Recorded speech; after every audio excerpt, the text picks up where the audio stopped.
My name is Tom Peterson, and I'm the curator here at the Carriage and Western Art Museum of Santa Barbara. For exactly 40 years, from 1861 to 1901, stagecoaches like the one behind me traveled over San Marcos Pass and through the rugged throat of Gaviota Pass. These stagecoaches were a symbol of the Old West, and I think most of us, our first exposure to them was a Western movie. The stagecoach behind me is the Los Olivos coach, and it was built in 1850 by Henderson and Sons in Stockton, California. This actual coach started at the Arlington Hotel and went to Maddie's Tavern and back. It was an 8-hour trip, and it was 25 cents to make the trip. We have several stagecoaches in our collection like this one here today. We have the Luton stagecoach that was from Los Alamos, and we also have the Saugus stagecoach, and both of them have been restored. The difference in those two coaches that we have in our collection today, there's the Concorde coach that we saw in most of the movies that had doors and windows. They made mud wagons like this one behind me, again by Henderson and Sons, and they were made lighter, they were cheaper to make. This coach cost $875 in 1850, and they were built for outlining lines like here. It took 6 horses to get up to the top of San Marcos Pass, and they changed horses up at Kennevin's and then went down the pass. The Saugus stagecoach picked up the mail in Saugus and then went down to Rincon, and went around Rincon. They waited for the tide to come down, and they beat it around the corner. Hopefully it didn't get stuck in the sand and get robbed by the robbers at those points, and then came back.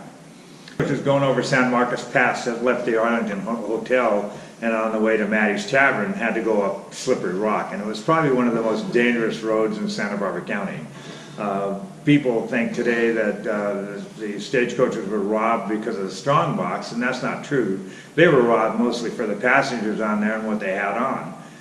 What they had on their person, you know, jewelry and money, and a lot of times there were salesmen that went from, because they were called stagecoaches, they went from stage to stage, and they went to different towns, to different general stores, and they all paid in cash. So they had to pick up the cash for the last order, take the new order, and they had the cash on him, and the robbers knew that, and they were robbing the stagecoaches for those reasons. We have 2 whips, one belonging to Celine Carrillo, who was the last stagecoach driver to commercially drive a stagecoach over San Marcos Pass in 1901.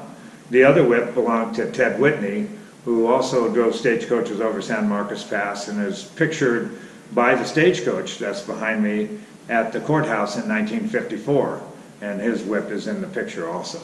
1901 was the end of the stagecoach travel here in Santa Barbara County, although there was still some stagecoach travel over San Marcos Pass. In about 1903, Joel Fithian, who owned the Fithian Ranch in Carpinteria, got together with the fellow that owned the Potter Hotel, and they decided they were going to give tourists rides over San Marcos Pass. So they met him at the Arlington Hotel and different stops around Santa Barbara, and took him up San Marcos Pass, and then brought him back down and gave him lunch. So they got to see the nice views of Santa Barbara from San Marcos Pass that they wouldn't normally see if they were on a train ride from LA to San Francisco.